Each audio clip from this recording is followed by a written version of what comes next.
Hello everyone, welcome back to Rebel Brick. Today we have some military vehicles.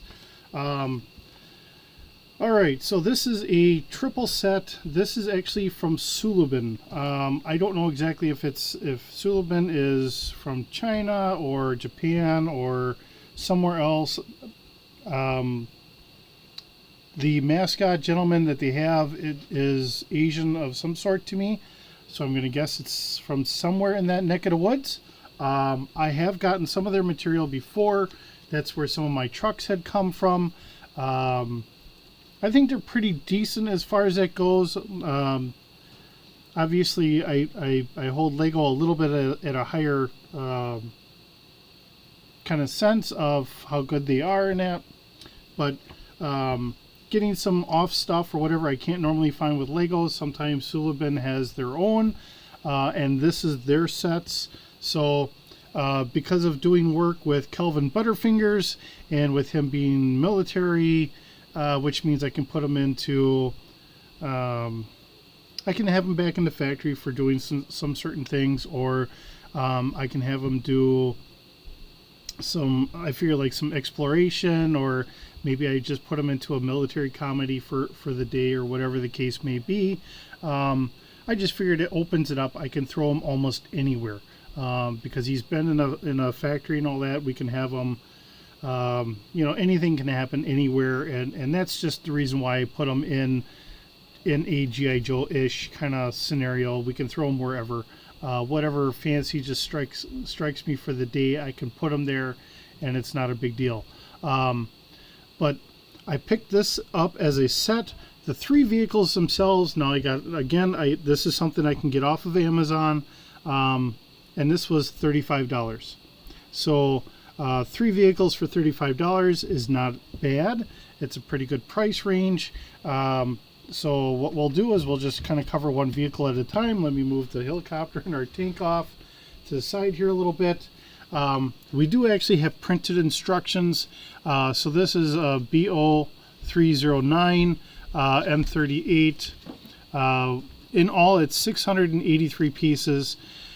For anyone that does get this, I do want to let you know, when you pick this up, or when you get this shipped in, it's going to be in a box, and you're going to have a bunch of bags. They're not labeled like bag 1, bag 2, bag 3, like what Lego does. You're going to have all these bags. You're going to have to open up and grab some pieces out of each individual one at times. So you'll just have to go from there. But it is nice having printed instructions.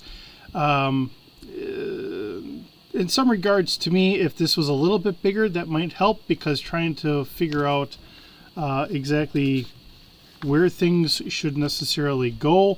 I mean, it does give us our, you will have to make sure you're grabbing your pieces ahead of time. Because you can't just grab and, oh, okay, well, I'll get this one and then that one and all that. The instructions are a little bit harder.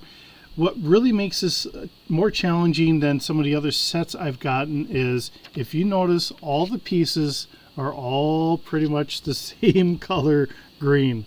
So when you're looking at all the different pieces and they're everywhere, you're trying to find it. Just to point out, there is a steering wheel in here. I'll open this up. I did raise this up a little bit because trying to get the figures in here, I needed a little extra room. So I'll keep a lookout for some extra pieces. What I did here is I actually kind of cheated. I popped the top of this off, and some of the extra pieces I had put up here just so that way it was a little bit more room. Getting our guys with the helmets on, I could get them in here without too much of an issue. The problem I had was, we have one gentleman here who has like a Special Forces hat, and with that being the case, he didn't fit in there very good. They are a little different from regular Lego. If you notice, I can kind of twist the torsos, kind of like what Hasbro was trying to do with their Creo line.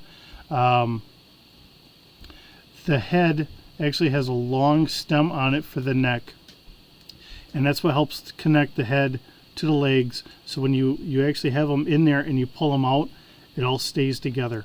And if you get these, the hands come separately, so you'll have to snap the hands in there, which is not a big deal.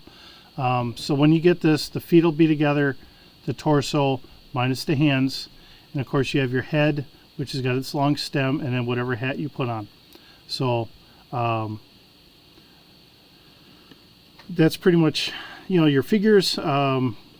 Works pretty good. They're not set in, you know, kind of forced in there. They're just kind of gently in there. We do have doors. The doors are a little bulky, so for anyone that likes to mod this stuff, you might want to think about modding the doors so they're nice and flush, because this is 8, actually with the doors being out here, this is going to be 10 studs wide. So this is a very wide vehicle. If you can kind of change that up and make that a little narrower, that would actually be better. But as it is, and putting it together, the doors are, you know, I knew that they were going to be a little blocky when I got it, but they are what they are. I think if anything, I might want to try and have it so I guess this comes off pretty decent, and I do have it raised up so I can do that. Oops, and of course I knock it off. I always knock things off. I think I just have a good case of Butterfingers. Okay, so I'll get this back on here. We have our 4 characters in there as I knock that off again, and I'm trying to do this with the camera in my way.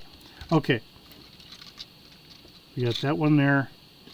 We get this door in here, raise that up just a tad, get that down, this down, there we go. Okay, because this should all sit flat with this piece, but because it's up, that's up. So it is a little off because I wanted that extra room for our character with the hat. They did have one backpack. I did not know where exactly to go with it, so I just kind of set it there. We do have a trunk here. It's not very big, so for me to try and fit this in here, I just didn't feel like I had the room I really needed. So I figured, you know what, I will just set that off here on the side. As far as tires go, the tires actually tripped me up at first because I grabbed some different rims to go on the tires. So I had to kind of take that off. I did this in order. So in order, it had our Humvee here first. Actually, I think there was extra grill work I was supposed to do on here, which I think I put on here somewhere. Actually, I think it's up on here. That I was supposed to do there that I didn't do, thinking about it. But that's on me. That's not there. It was supposed to have the 2 kind of grill kind of pieces here and then a solid piece on the bottom, which I didn't do. That's all my fault. Because I do have a couple of spare pieces, and as I finished up here, I'm like, I don't know exactly where they're supposed to go, so that's what I kind of did. But as far as having a generic Humvee, this does work pretty good. I think it looks pretty decent. It is fairly wide, so if you're trying to put it into your city, it might take up that entire width there. And as I have well, it's a corner. Let me kind of, as everything else in my basement, and unfortunately when I mentioned this to my best friend, he admits his basement gets real dusty too. All right, so I mean, we are really there on the lines. So if you're looking at the lines here, he takes up all of that room compared to our other vehicles, which do take up less room here. So like I said, if we can change up the doors, if you get it and you want to change up those doors, because I'm not going to be putting these on road plates all that much, I'll probably leave this alone. I don't see a big need to change up the doors. If I find extra doors that I have, which I do have extra doors, I just don't think I have this color. Or if I had a black, maybe. But as it sits, I don't think I'm going to worry about it.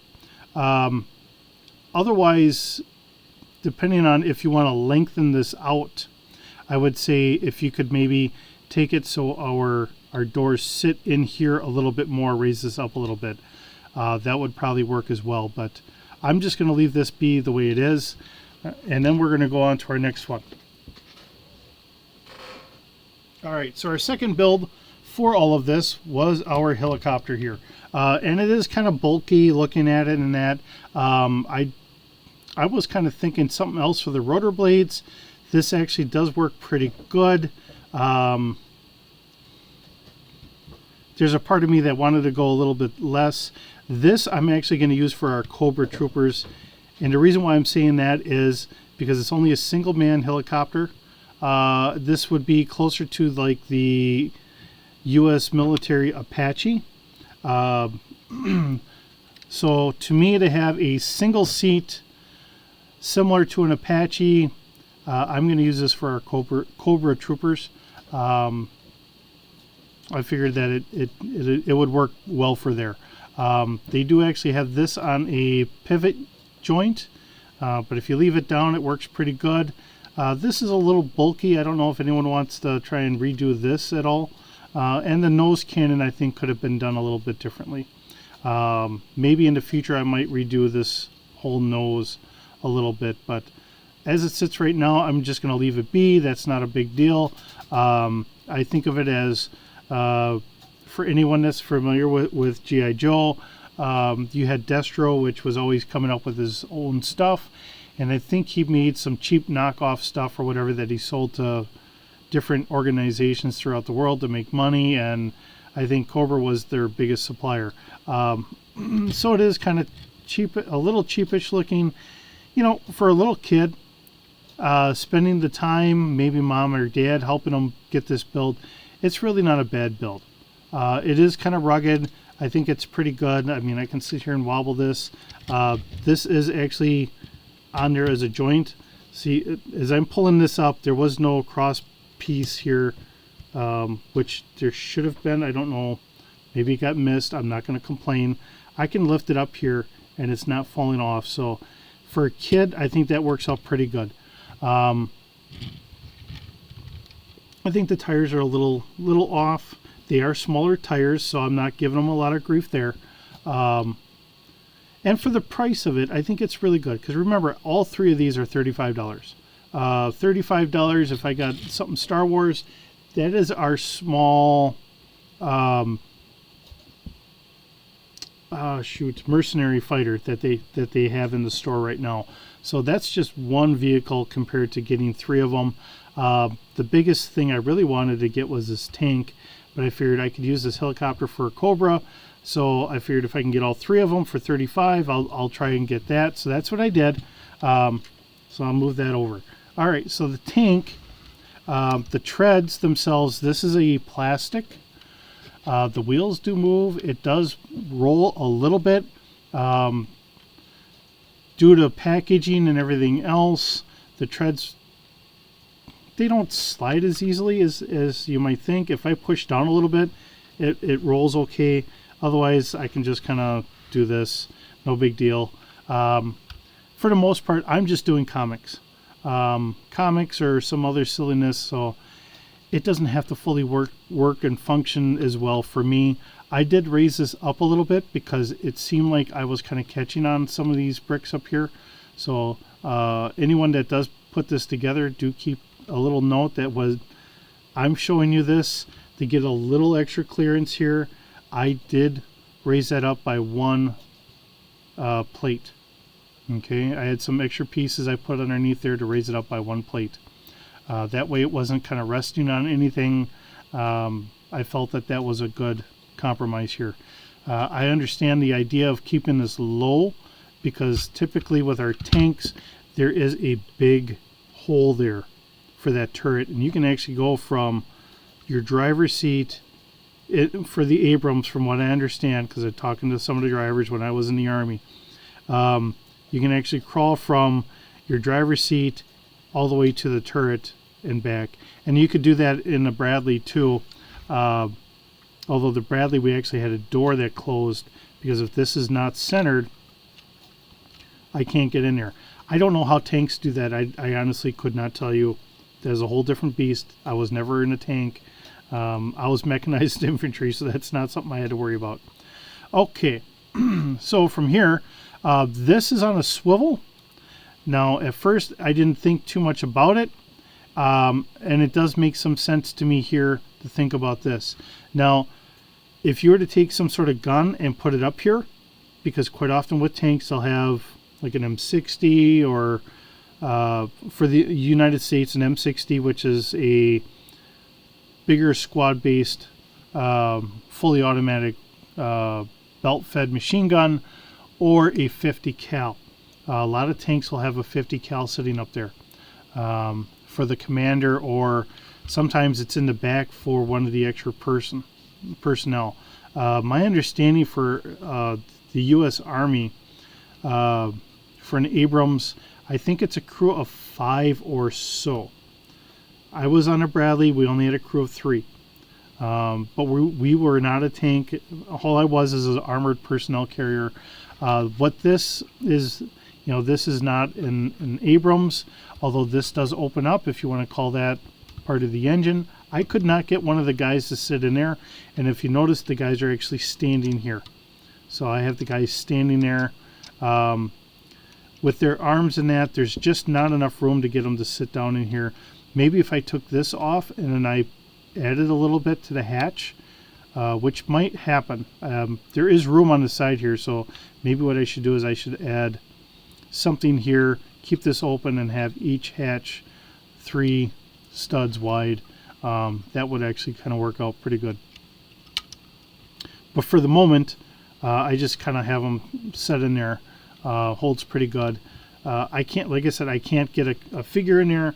Now, here's an actual Lego figure. So we have one of the Rebels. And unfortunately, because of the way this sits, I just can't get them in there. Maybe if I finagle them this way, I could get them in there and it turned the head around or something like that. But, yeah, it's a little extra finagling. And typically, I will say, when I was a driver, because I was like a gunner for all of like 2 weeks in between me leaving and or my last field problem. As a gunner and as a driver, we were always told we are not to be up and out of the track like this. We're always supposed to be down, nice and secure in here, so nobody picks us off. The only one that should be up is our track commander, which is this individual here. Your gunner station, your track commander station, and they're the only ones that are going to be poking their head up, and only when it's safe. Otherwise, we have periscopes. Of all things, they are periscopes in there that give us our view that we look.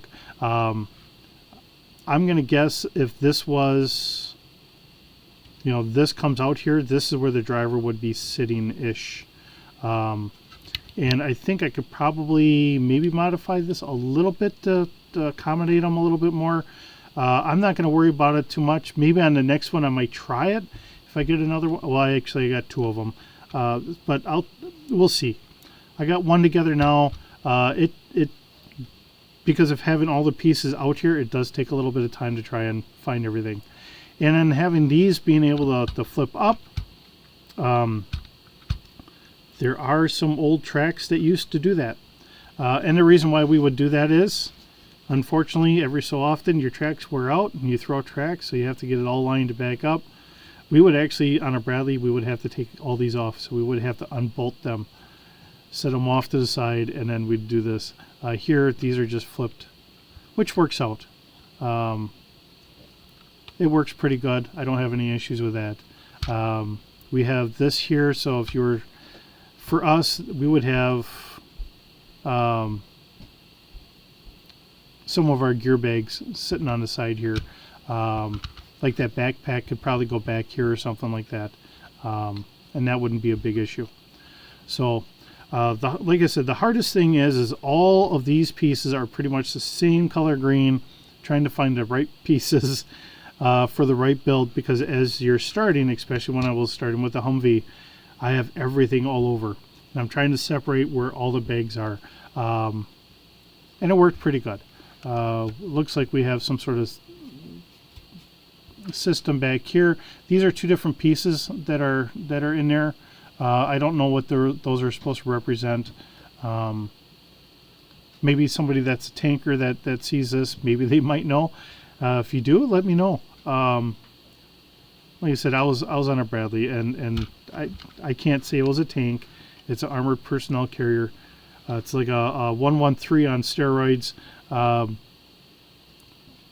I figured this was pretty fitting. Definitely not being an M1 Abrams, because if I'm going to do like a G.I. Joe group or something like that, you want a lighter vehicle, a lighter tank vehicle that you can drop somewhere on a moment's notice. The problem with our M1 Abrams is that's 70 tons, and you have to have special ways of trying to get that somewhere. You can't just throw that on any old plane and drop it. So I know for like some of our airborne troops and all that stuff, they actually have some lighter vehicles and all that with the same cannon that they have on Abrams to be able to do that stuff. That's why they really like the Humvee. What I've started noticing more and more today is what's very common is UTVs. They're cheap. We can throw stuff on there. We can get people certain places. It works out pretty good. But this is what we have. I will get the other set put together at some point here. Just trying to get some extra stuff. I mean, we're going to have Kelvin doing silly things, and I want things here that look military, more so than what I've got. And this is a very inexpensive way of getting that. I know that there's, what are they? I think it's General Jim's, and there's some other companies that are making, if you really want stuff from the United States, and that's probably using real Legos, and I think General Jim's does that. I can't say at 100% certainty, but I'm pretty certain that he does. They are a little bit more expensive. If that's not a big issue for you, by all means, go for it. I do support that. I'm just looking at it as I really don't have a lot of money to spend on stuff. So wherever I can save money, that's what I try to do. And you know, for everyone else that's in the same crunch, but they want to have something there. Even if you're saying, hey, I want something that looks a little kind of military, a little corny, maybe because you're trying to throw it as a whatever group. And for me, like Cobra works out pretty good because hey, it's a terrorist organization. They're trying to save money where they can to get everyone outfitted, and yet still do whatever they're doing to take over the world and do whatever they're going to do. It works out. I don't have any issues with that, and that's, it's a great way to be. So I will show you, because I still even have these. These guns are what came with the figures, and to me these guns seem like they are a little on the large side. So like that's the walkie-talkie. We have some binoculars. Here's an ammo can. That's a pistol. That pistol looks like it's getting closer to the size for about like my 6-inch action figures. Let me kind of show you something here. All right. And I will grab. I got a bat. All right. Because I've said that, hey, I like G.I. Joe and all that stuff. Here's a shotgun from one of the action figures. And here is a Cobra bat. When you look at them, yeah, these aren't that much smaller. I think it's a little oversized, but I've got a whole bunch of different guns and all that stuff from different companies that make that, so that's not a big deal to me. Maybe I might put it up somewhere or something, or just throw it into the bin that I've got. I've got like one box just with modern weapons and all that. But I did want to kind of show you the size comparison. Like our pistol here, our pistols are pretty close in size. I think I could probably use this on my 6-inch figures, and I could probably throw those in as well. And I might do that, and I might just grab some other ones. I give them credit for trying. Good Lord knows I'm not perfect, and I'm never going to say that I am. I make plenty of mistakes on my own. And Lego doesn't really make these types of guns. Closest that they'll do is, and actually I think all three of these are Lego. Nope. This is Lego, this is somebody else. That's Lego, that's a Star Wars. They'll do guns for Star Wars. They have like a revolver that they do, but they don't do much in guns. So for all the other companies that are trying to fill that gap and all that, if it's a little off size, I don't have any issues with that. So, they're trying to do their best. It's us silly people out here that are trying to do silly things. And like I said, everything I do is just for the fun of it all. There will never be any serious military stuff or whatever. And anything I do is just going to be kind of slapstick comedy kind of things. Because that's just what I think the world needs. More humor, more laughter, less seriousness. There's plenty of seriousness out there, and that's not what anyone really needs. Hey, I watch a lot of YouTube stuff myself, and I like to watch stuff that's funny. Because it's just, to me, it's important to get a good laugh for the day. I mean, sometimes we have a hard time trying to find something to laugh about. I do want to point this out. This was an extra piece that they gave us. That's an extra head. So you can see how long that stem is that goes into the legs. But this is meant as a keychain. So if I wanted to take one of those figures and turn it into a keychain, here I am. Or if I wanted to use this as a different head or something like that, I could probably take the keychain part of it off and go from there. But this way you get to see what that's like. And we go from there. With that being said, thanks so very much for joining me today. I really do appreciate it. I hope you're having a wonderful day, and keep bricking.